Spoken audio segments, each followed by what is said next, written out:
మోషే జననం గురించి మనం ఇప్పుడు చూద్దాం.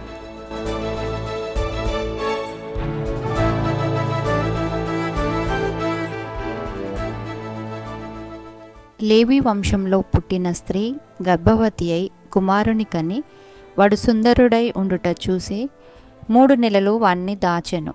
తర్వాత ఆమె వానిని దాచలేక వాని కొరకు ఒక జమ్ము పెట్టె తీసుకొని అందులో ఆ పిల్లవాడిని పెట్టి ఏటి ఒడ్డున ఉంచి వానికి ఏమి సంభవించినో తెలుసుకొనుటకు వాని అక్క దూరంగా నిలిచియుండును. ఫరో కుమార్తె స్నానం చేయుటకు ఏటికి వచ్చెను. ఆమె ఆ పెట్టెను చూచి తన పరికర్తను పంపి దాన్ని తెప్పించి తెరచి ఆ పిల్లవాడిని చూచినప్పుడు ఆ పిల్లవాడు ఏడ్చుచుండగా వాని యందు కనికరించి వీడు హెబ్రీల పిల్లల్లో ఒకడు అని అనెను.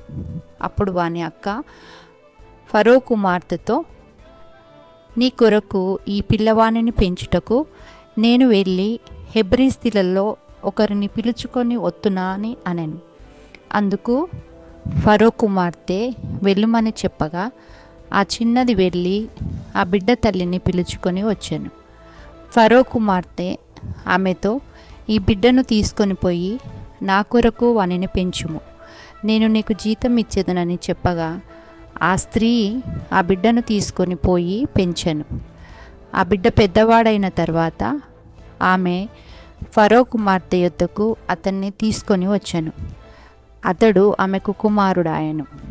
ఆమె నీటిలో నుండి ఇతన్ని తీసి తినని చెప్పి అతనికి మోషే అని పేరు పెట్టెను.